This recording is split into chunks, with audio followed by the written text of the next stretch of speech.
What's good with y'all, man? Welcome back to another video. In this video I'm gonna go over how to make dark, vintage, experimental, textured samples. I mean, you could put all those adjectives on there. So yeah, before we break this down, I know it's been a minute, but I'm hopefully gonna be back here posting a little bit more. If you haven't already, go check out my Instagram. I'm gonna be posting a bunch of stuff on there, a bunch of new kits, collabs, beats, sample packs, all that kind of stuff. So just go hit on my Instagram. All right, so first I'm starting off at a slower BPM. I've been working a lot slower BPMs lately, so this one's 103. And first I started with this free piano, the Labs piano. I know mad people know about that already, but this is really like some free sauce right here without all the effects of what the pattern sounds like.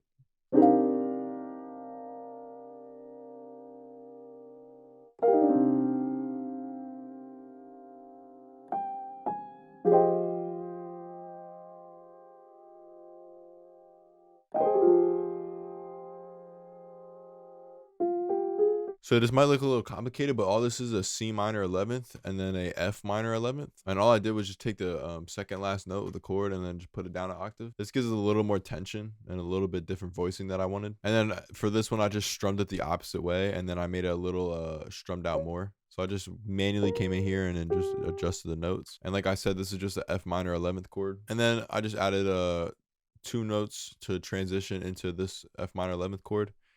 And then this little ending flourish right here. And really the whole pattern is pretty much made by these effects. All this really is just some reverb. You can copy these settings. And yeah, if you really want to get that dark, vintage, like warbly compressed sound, just get Valve Compressor. I mean, if I were to buy any plugin, this is like one of the first plugins I would get to get these type of sounds. And these are my settings right here. And then just a little weird EQ, an RC20 on a sad piano preset, another EQ, a sound shift to put it down 12 to give it some more lower tones. And I really turned it down a lot in the mix. And then this is like kind of like optional, but I added this shaper box to give it a little bit of sidechain and I put it down to 50%. And yeah, you can really hear the difference in this now.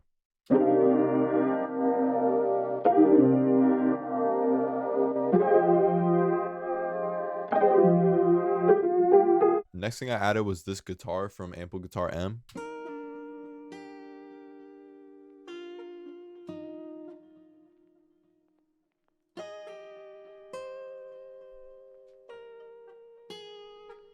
And all this is the C minor chord, and I just kind of changed the voicings a little bit and then added these extra notes. And yeah, the effects again are like a huge part of this, and really the big things here are halftime. And also this guitar rig on the Almost Clean Fire Seeker preset. And then now it sounds like this. And yeah, this is really tucked back in the mix, but it really adds some nice textures. And next I added this basic bass guitar.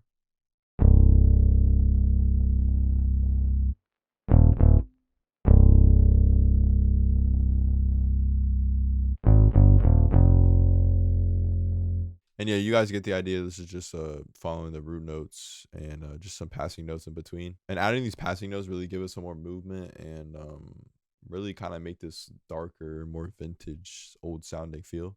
And then I just added this like bass guitar fret from some Nami kit, and this is what it sounds like. And yeah, I didn't add any effects to it. So that's like the main like foundation of the sample, but then I really just wanted to add some textures, give us some more movement. So first thing I did was render out this piano, just put a whole bunch of effects on it, just RC20, some Filter Freaks. If you guys are curious, this is what these the Filter Freak presets look like. This is the dirty resonant down sweep, and then also the subtle flange. And then also this effect rack preset, which is the liquid vibe. And then I just reversed it and then pitched it up an octave. And this is what it sounds like.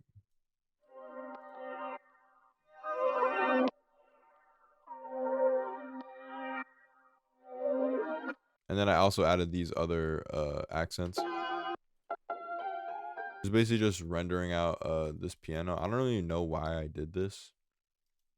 I just render out this ending flourish, pitched up an octave. And then same thing with this guitar hit. If you really want to make these textures, the best thing to do is just render out your melodies and then like reverse them, pitch them up, and just add a whole bunch of effects to them. For example, like filters, choruses, delays, reverbs, like that kind of stuff. And it really just make these nice textures to fill up some space. Then I added this perk loop from I don't know how to pronounce this guy's name, but he makes some insane like texture kits and stuff. I really recommend it. You can see I use a lot of these in here. And this is what the perk loop sounds like.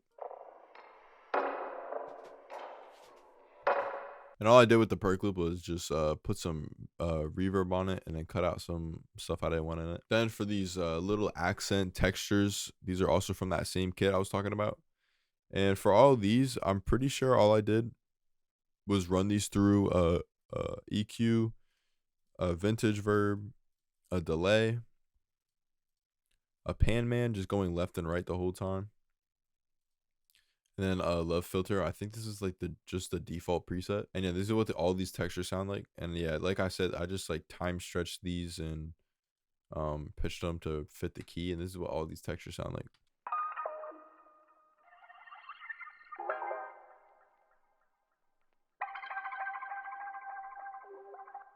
And yeah, with all that, that's what it sounds like. It just kind of fills out a bunch of space.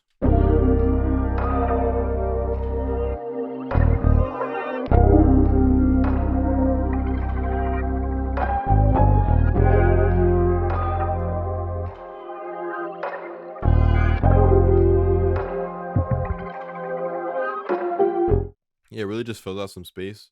And then the last thing I added was this texture from that same kit. Then I added just a shaper box on it with a volume automation and a pan. And then I also just pitched it and stretched it. And yeah, this is what the texture sounds like.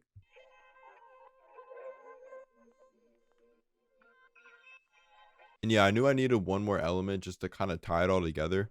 And I thought a vocal would work great. So I was scrolling through that same kit, and then I found this like new jazz vocal, he called it. And yeah, with no processing, this is what the vocal sounds like.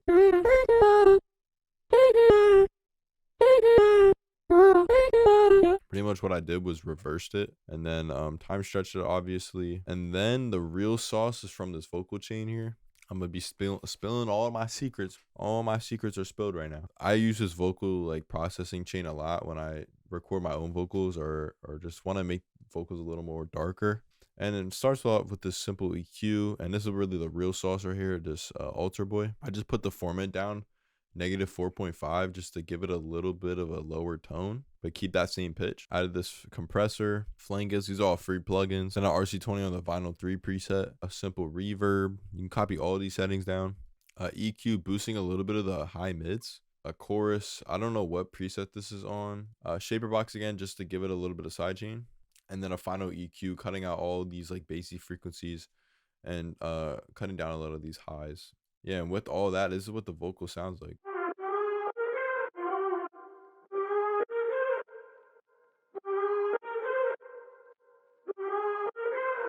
And then in context with all the melodies, what the final sample sounds like.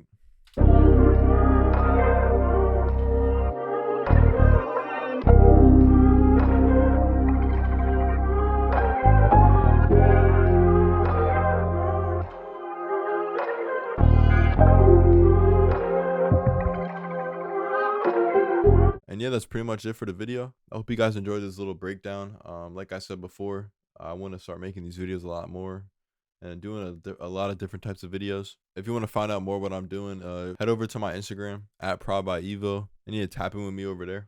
And yeah, I hope you guys have a great rest of your day, and I'll see you on the next one.